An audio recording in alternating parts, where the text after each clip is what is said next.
Securities offered through Cetera Advisor Networks, LLC, member FINRA SIPC. Investment advisory services offered through CWM, LLC, an SEC-registered investment advisor. Cetera Advisor Networks, LLC is under separate ownership from any other named entity. Carson Partners, a division of CWM, LLC, is a nationwide partnership of advisors. This is The Way to Wealth, with host Scott Ford, a jiu-jitsu fighting, woodworking, beekeeping entrepreneur who is also the managing director, partner, and wealth advisor of Carson Wealth. Financial freedom is the goal, and clarity and simplicity is how we'll get there. Let's get to it. This is Way to Wealth. Hello, and welcome back to the Way to Wealth podcast, where we're all about making money simple so that you can live fully and live fully today, not 30 years from today. Excited to have Jake Stone back on the podcast. Welcome back to the Way to Wealth, Jake. Thank you for having me again. I appreciate it. Yeah, I look forward to diving in. So certainly, there's been volatility. Here we are, June, as we're recording this, 2022, and volatility and inflation, certainly lots going on in the market and the overall economy. And so would love to have a conversation about that, Jake, a little bit. Obviously, it's the Way to Wealth podcast. This is what we do. One of the things I'll point out on that or make note of, Jake, is process is key. So if you get nothing else from the Way to Wealth podcast, like our process, don't like our process, all good. My point is have a process. And I know your background, though we haven't played yet, is golf. Right? That's you played golf in college. So when we do play, we're on the same team. Let's just get that clear out up front. I don't know, me, you, and John and Cub, we'll just see how this plays out. And anyway, the point of that is it makes me think of that analogy of process. So if you're playing golf, we could talk about having Phil Mickelson's clubs or his swing. Of those two, which one would you pick? Definitely the swing. 100%, right? Makes sense because he could take my clubs, although he's left-handed. That could be interesting. But nonetheless, the point is you could switch clubs with the best golfer in the universe and take their clubs, and you're still potentially going to not do so well, and they're going to kick your rear end because it's the swing. That's how I view process. So that's why we do the Way to Wealth podcast. It's why we created the Way to Wealth, having a process where we understand where we're at and the overall holistic view of things. And part of that process is bucketing. So we talk about savings, income, and growth. And why? Because it's a process. Savings is not investing. So would love to talk to you about your thoughts on process and your thoughts on the actual bucketing strategy. How do you feel about that? What would you want to share? Sure. Yeah. So, I always use one of my favorite quotes, which we've been telling clients lately is, Warren Buffett always said that investing is moving money from the inpatient to the patient. And so in the growth bucket, this is huge because people always try to say, well, what about timing, right? Like, is now a good time or, the future a good time? And I always say, if we had a crystal ball, we would have a line out the front door miles long. So no one can guarantee anything when it comes to that. But we do know that time, not timing, is the best way to capitalize on gains when you look at the growth bucket and investing, which I can get into a little bit later, but definitely being the emotional coach is key. I had a client one day that said, who is your emotional coach? And so I kind of laughed and I said, we kind of have to do ourselves and rely on the team that we have here, which they're great to work with and to give different viewpoints on things. But, people always say with the volatility, right, when's a good time to make a change with emotions? You don't want to make knee-jerk reactions, but you also don't want to be sitting on your hands. So you kind of have to, I know adrenaline's rushing for a lot of people, but, with the growth bucket, definitely shouldn't be the case, especially if you have the savings, income, and growth separated out to avoid, sequence of returns risk and whatnot.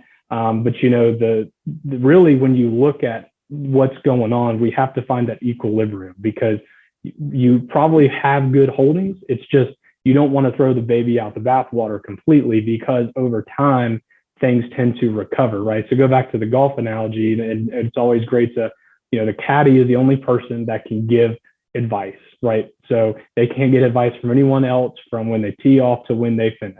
And a lot of that is not just mapping out the course and the yardage book and whatnot, but it's being that emotional coach, right? We had a bad hole, got it. We can't go back and do anything about it. We've already completed it, hit the shots. But what we need to do is remember that we have a plan in place. Okay. We have time to recover. And so that's always kind of the thinking behind that caddy golf relationship, is that they're also the coach, and they have a very, very close relationship because they want to make sure that the mentality of the player is sound and that they're not getting too much adrenaline or rushing just because they had one bad hole. Yeah, it makes me think of focusing it on what you can control, not what you cannot control. So to your point, you make a bad swing, or it's a bad shot, or weather's bad, wind conditions are up. All these things are out of our control. What we can control is having a process and working on our swing. It's the same in health. Like, there's certain things we can control. There's certain things we can't control. So I follow a guy, and, he had gotten sick, like it was, February of this year, and he was tracking his sleep with Aura Ring.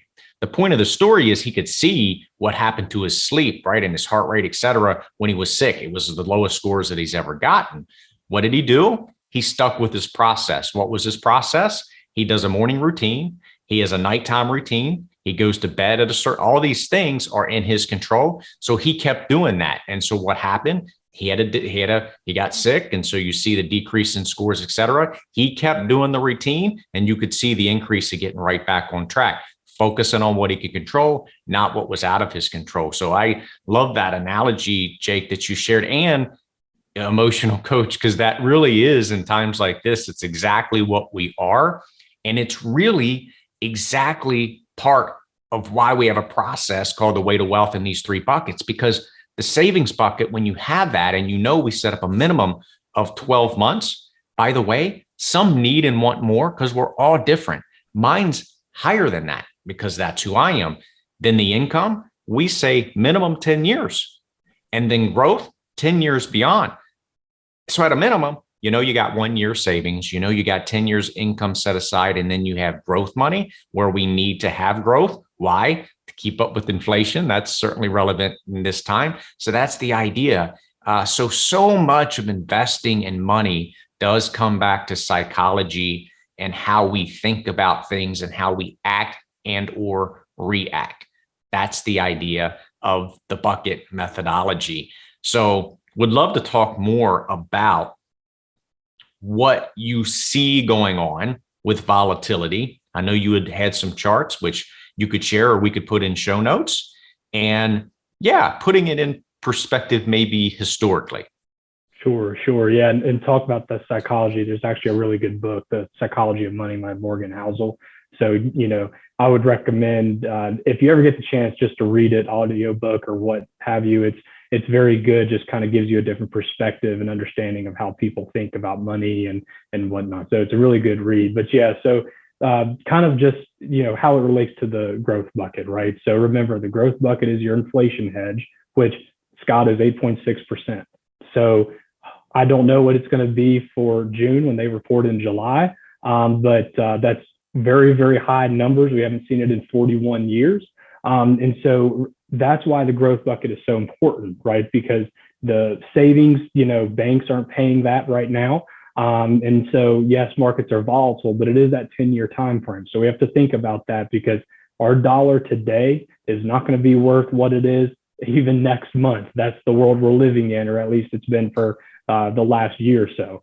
And so kind of an update on volatility. So the way that we track volatility is how many 1% moves up or down in a single day of the S&P 500. Okay. And so our investment team at Carson, they really do a good job educating us on this. And so in Q1 of 2022, right, we're just finishing up Q2, but in Q1, we experienced 32 like moves up or down of 1% a single day of the S&P 500. So over the last 25 years, that's the second highest first quarter other than 2009. So kind of put that into perspective of where we are right now. The average yearly amount of 1% moves up or down is 70. In 2021, we experienced 56 similar moves. Well, as of yesterday, so as of yesterday being July 28th, June 28th, we've had 62 1% moves up or down in a single day. So we're just right at 6 months into the year. We've already surpassed last year's volatility. And last year's volatility really started in November, December. It's just inflation has picked up, and then also, news about what's going on in Eastern Europe didn't help with the volatility and supply chain shortages. So that's always a really, really interesting way to look at it, right? So we're in really unprecedented times because not very often are the equities markets and fixed income both volatile and down at the same time. 1994 was actually the last time it happened. So, but you always got to keep it into perspective, right? So 2020 wasn't that long ago. And one thing we always coach clients through is volatility can be common, right? So we have a really, really good chart. Our team at Carson put it together with help from Morningstar and whatnot. And so if you look at market volatility over the past 50 years, okay, we're not done with this year, so let's leave 2022 out of it. But 40 of the last 50 years, the S&P 500 experienced a max drawdown, and the average over that 50-year time frame is 13%. But 40 of those 50 years, even though there was a max intra-year drawdown, the S&P still finished up at the end of the year. And a most recent example was 2 years ago in 2020. So about this time 2 years ago, we were at 34, 35% down on the S&P, but it finished the year up 18. So kind of keeping that into perspective. So when you look at the data, because I'm a numbers guy, there's an 80% chance that there's an intra-year drawdown, but the S&P will still finish up for the year. So kind of just our job being emotional coach is just to bring things back to earth. We have a recency bias. It's of human nature to have a recency bias. But 2020 was not that long ago. And when you look at the economy, we had planes grounded. We had 16+% unemployment. I mean, the global economy was just absolutely shut down, which we don't have right now. So all of them are different, as you can see in the examples. But, it's just kind of, when you look at historical data, yes, we have that recency bias, but, it's common. What we're going through is common, and hopefully it'll get better, but, can't guarantee what's going to happen next. But that's why you have the plan in place and you have that growth bucket, because we don't want to touch that. That's the goal. So that's kind of how everything relates back to the bucketing and the way to wealth. Yeah. So I mentioned this on a prior podcast, but a friend of mine, Tom Dorsey, founder of Dorsey Wright, used to talk about BSTs.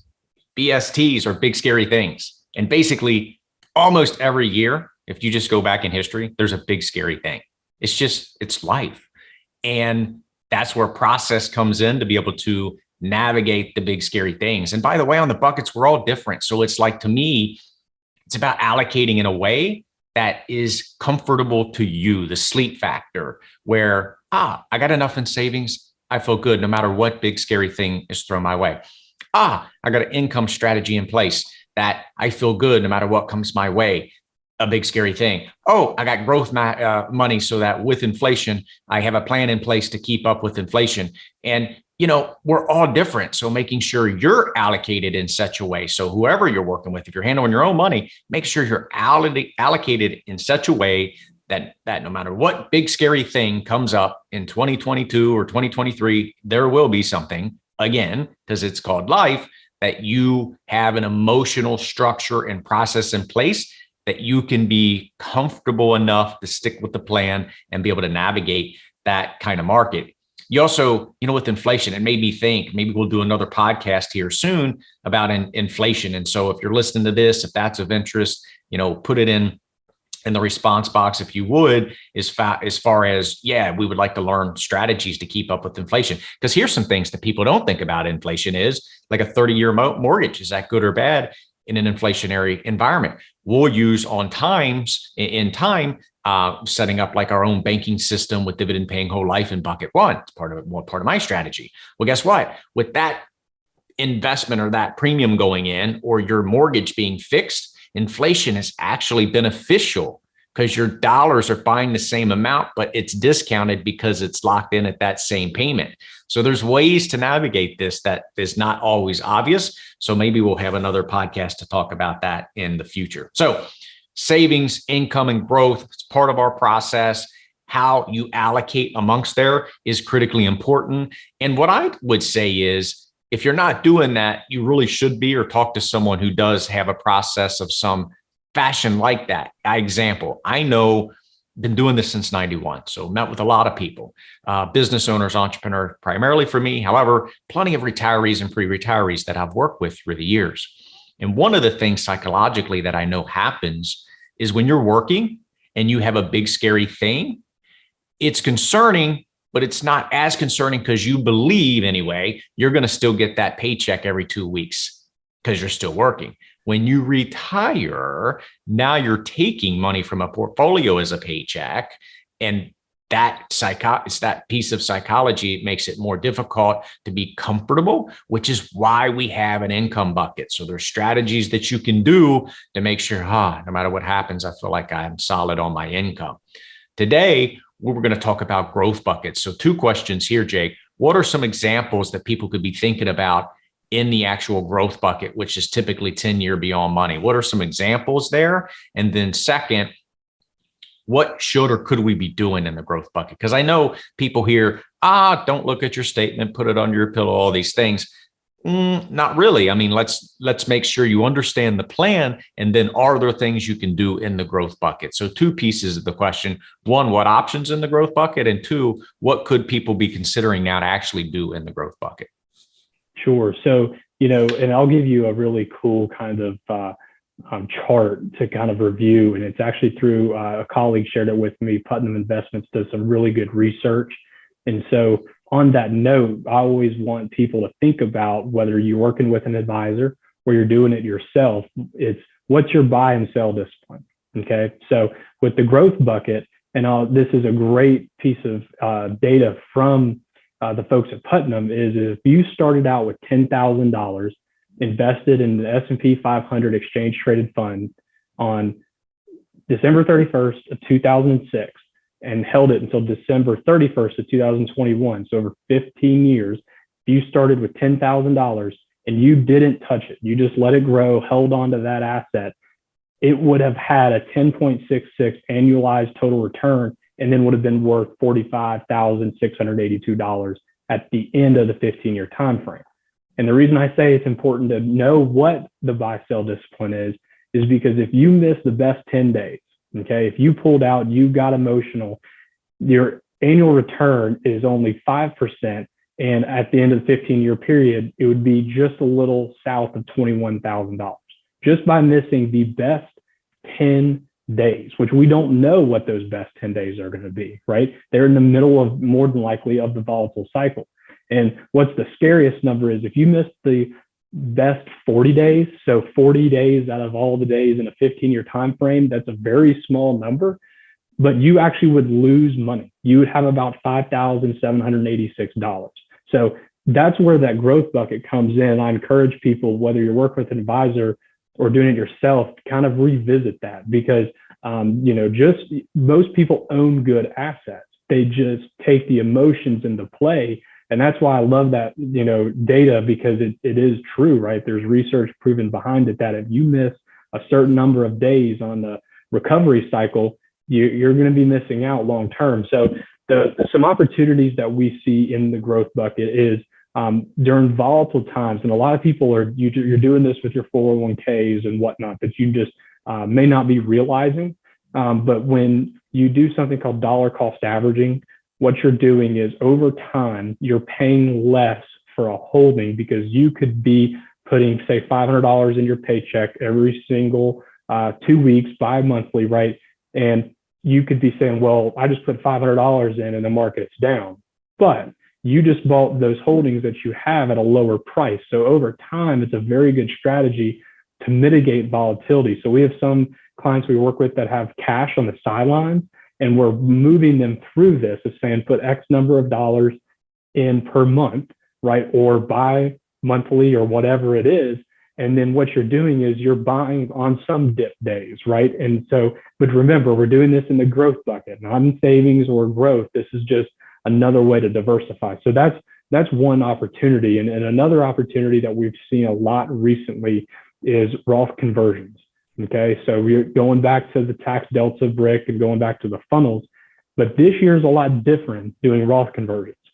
We don't want to convert actual dollars. So that means going to cash in the IRA, right? And then converting the cash into the Roth. What we want to do is, because we could inadvertently, with the volatility, buy a stock at a higher price than what we just sold for it. And we could have just what's called an in-kind rollover and transfer into the Roth, held the assets, because that goes against the old adage, buy low, sell high, right? So we don't want to, buy high and sell low, right? That's not what we want to do. Ideally not. So we've done a lot of that kind of conversion process this year with a lot of people, because it is an opportune time. And remember that Roth, there are restrictions, right? So you can't touch the growth on it tax-free for 5 years. But that's why it fits into the growth bucket, because we get paying Uncle Sam out of the way. And now we've got tax-free growth that we can just let to ride the storm and weather it. Yeah, that's good, Jake. Yeah. And I mean, one of the things that speaks to is not sitting on your hands. And, I know people are hearing that. And it's like, you don't have to sit on your hands. There are things that you can do. And you just gave some solid examples on that. What would you say, switching gears just a little bit? Well, first, before I do, any other things that you came in that you're wanting to share on the growth bucket, or any other piece of bucketing or overall way to wealth? Just that, so my wife and I, we follow the process. And, I'll say this, we're just finished up our estate planning piece. We have a 10-week-old, so we're trying to, life changes, right? So that's to have it updated annually, because there's things that come along. But, I would always say, when it comes to the way to wealth and, working with us and engaging with us, is take a step back and widen your perspective. Because sometimes our job to educate is, we want to make sure that all opportunities and ideas are presented. Not here to push anything or force any one of them, because that's not a fiduciary. We guide, you decide. But when it's whether it's in the savings, the income, or the growth, we want to show you things that we've not only found successful for other clients, but for ourselves. So, we practice what we teach, and that's something I want to make sure is discussed, because it's important to us, right? So what we take clients through, we've been through ourselves. I appreciate you sharing that. That is critically important. We eat our own cooking here. To Jake's point, literally this process is exactly how I run our household finances. Verbatim is the way to wealth process. So we eat our own cooking. If there's ways to do it better, share, because I'll add to the process, or we'll add to the process. So we're still continuing to grow and learn and evolve and make it better, because it's literally how I'm running our household finances. So I appreciate you sharing that. One thing I'd like to ask is best piece of money advice. So, through your years on this planet, what would you think has been the best piece of money advice that you've ever received that you would want to share with the audience? Sure. So I grew up with a dad who he was a CPA and audit partner at Deloitte, and had CFO positions and whatnot. So I learned a lot with finances through growing up. That's why I love what I do, because I want to help people that didn't have that growing up get a better understanding of how everything works. But one of, I would say, the best piece of advice that I've ever gotten, it'd be from my dad, and then also from that Psychology of Money, that Morgan Housel book. It's that there's a difference between wealthy and rich. Okay. And so your wealthy person, and this is really common in our area of Tennessee, they don't drive the fancy cars. They don't live beyond their means. So that was always a piece of advice. Like, you want to be able to have freedom to do what you want to do. And for us, it's travel, right? It's enjoy our time with our son, or play golf, or whatever it is. And that's what's most important. And so that's what I always say, is that don't be the person that has to show it all off, because those people are closer to failure than what it looks like on the outside. So, we see all the time with clients, and especially a time like this where, you can't be living in retirement like you were working. It doesn't work that way. And so, especially with market volatility like we've experienced, but that would be my biggest piece of advice, is that, live at your means, right? And be able to do things that you love, but don't be your own worst enemy, and make sure that, you're on the same page with your spouse or anything like that. That's another good piece of advice I got, because it's not his or hers, it's ours, right? So make sure that you're on the same page with that. But, that's helps with that psychology of money, because sometimes we're in the society of, we have to keep up with everyone else, right? And that's just not the case, because, everyone's circumstance is different. But that's the difference between the wealthy person versus the rich. Is the wealthy has generational assets, right? And they're able to have that freedom that we talk about in our process, to say, I'm going on a vacation and I have no problem paying for it, versus other people, the people you go with, that nickel and dime the whole way, right? So that's kind of, in setting up a goal in the process, that's important too. Yeah. Thank you. It makes me think, been talking about this a lot recently, is just scarcity versus abundance, and really the whole, what I've been recently calling sacred DNA versus infinite DNA. Like, how do we get, well, first of all, we all come in unique, our own unique DNA sequence, and we want to express that fully. And in money, we want to express that congruently. So we want to be invested and allocated in such a way, because there's not one thing. My structure is different than yours, Jake, even though we're following the same way to wealth process, because I'm a unique being. So are you. So let's make sure we're allocated, we're investing in, we are planning in such a way that is congruent with who I am and who you are. And that's where you just need time and space to get to that depth. And I think it's missing in our industry. It's why we created the Way to Wealth, is to get that kind of clarity, which then we can bring and be incongruent. So I think that's key, and ties into exactly what you're referring to.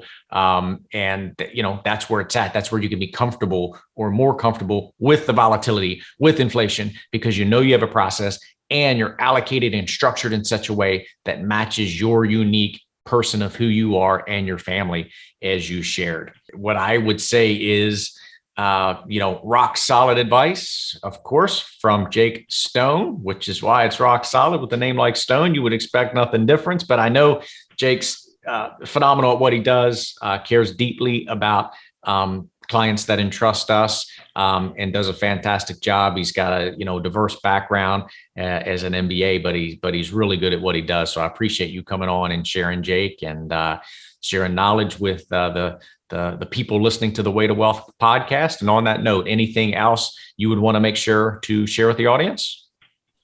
I appreciate the kind words, but I think that's really, really it. The one big thing to look out for coming up, right, is just where we're at with inflation for the rest of the year. And I'd be more than happy to come back and talk about that with an economics background. Yeah, let's do it, man. You may just have gotten Jake the Rock Stone, rock solid. So all good. Thanks for joining. And gang, catch you next week on the Way to Wealth podcast, where we're all about making money simple so that you can fully live, and fully live today. Catch you next week. The opinions voiced in Way to Wealth with Scott Ford, Managing Director, Partner, and Wealth Advisor of Carson Wealth, are for general information only and are not intended to provide specific advice or recommendations for any individual. Past performance is no guarantee of future results. All indices are unmanaged and may not be invested into directly.